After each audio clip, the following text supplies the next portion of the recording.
Hello everyone, welcome to Mom's Den. আশা করছি সবাই ভালো আছেন। আজকে আমি আপনাদের জন্য নিয়ে এসেছি অরেঞ্জ বার্থডে কেক তৈরির খুব সহজ একটি রেসিপি। তাহলে চলুন শুরু করা যাক। এই জন্য প্রথমে আমরা নিয়ে নিচ্ছি 120 গ্রাম ময়দা, 1 টেবিল চামচ কর্নফ্লাওয়ার, আধা চা চামচ বেকিং পাউডার। শুকনো উপকরণগুলোকে ভালোভাবে ছেঁকে নিচ্ছি। এবার রুম টেম্পারেচারে থাকা 2টি ডিমের সাদা অংশ আলাদা করে নিচ্ছি।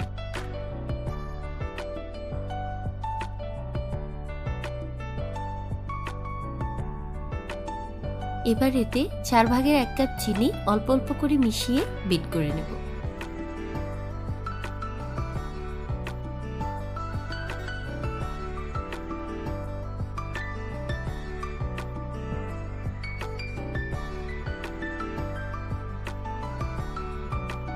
এরকম ফোমি হয়ে আসলে এতে ডিমের কুসুম দুটি দিয়ে আরো 1 মিনিট ভালোভাবে বিট করে নেব।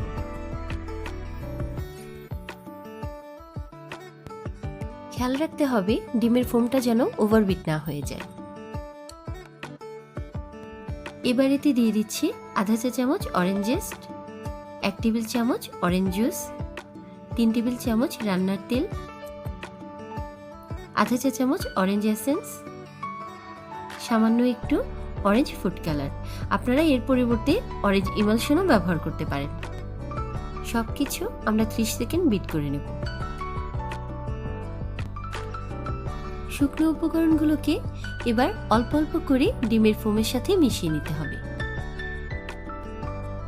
এই কাজটা বেশ সময় নিয়ে করতে হবে, একদম তাড়াহুড়ো করা যাবে না।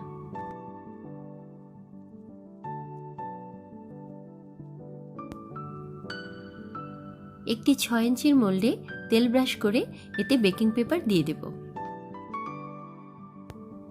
কেকের ব্যাটার মোল্ডে ঢেলে নেওয়ার পর এটাকে ভালোভাবে ট্যাপ করে নিতে হবে যাতে কোনো এয়ার বাবল না থাকে।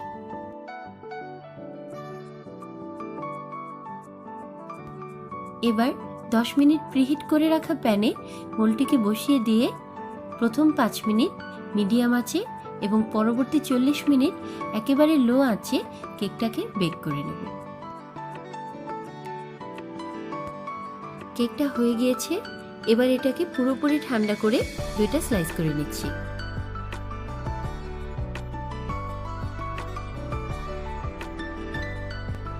কেক ডেকোরেশনের জন্য প্রথমে কেকের একটা স্লাইস নিয়ে এতে সুগার সিরাপ দিয়ে দিচ্ছি।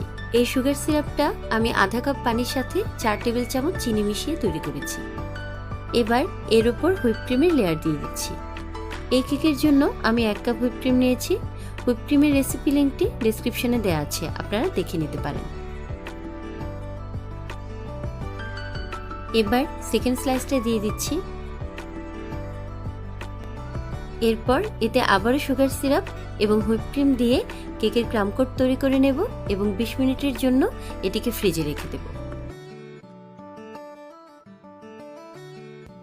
এবার ফ্রিজ থেকে বের করে হুইপ ক্রিম দিয়ে এর ফাইনাল লেয়ারটা করে নেব।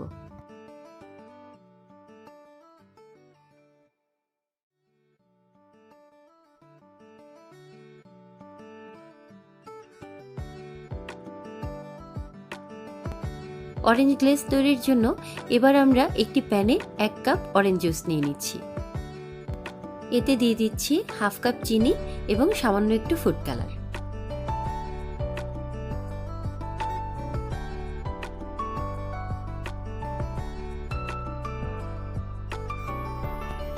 জুসটা বয়েল হতে শুরু করলে আমরা এতে কর্নফ্লাওয়ার অ্যাড করব। কর্নফ্লাওয়ারটা সরাসরি দিয়ে দেব না। এখানে আমি 3 টেবিল চামচ পানির সাথে 1 টেবিল চামচ কর্নফ্লাওয়ার ভালোভাবে মিশিয়ে তারপর অ্যাড করেছি। কর্নফ্লাওয়ার দেওয়ার পর কিন্তু অনবরত নাড়তে থাকতে হবে আর 1 থেকে 2 মিনিটের মধ্যেই চুলা থেকে নামিয়ে নিতে হবে। আমাদের অরেঞ্জ গ্লেজ তৈরি। এবার আমরা এটাকে চুলা থেকে নামিয়ে ঠান্ডা করে নেব। ঠান্ডা হয়ে যাওয়ার পর আমরা অরেঞ্জ গ্লেজটা এভাবে কেকের উপর দিয়ে দেব। কেকের ওপর আপনারা এবার আপনাদের পছন্দ মতো যে কোনো ডিজাইন করে নিতে পারেন। সিম্পল ডিজাইনের এই অরেঞ্জ কেকটি আপনারা অল্প সময়ে খুব সহজেই বাসায় তৈরি করে ফেলতে পারবেন। কেকটা দেখতে যেমন সুন্দর, এর স্বাদটাও কিন্তু অসাধারণ। এই রেসিপিটি আপনারা অবশ্যই বাসায় ট্রাই করবেন আর আমাদেরকে মতামত জানাতে ভুলবেন না। আমাদের চ্যানেলটি সাবস্ক্রাইব করতে ভুলবেন না। Stay safe, stay healthy.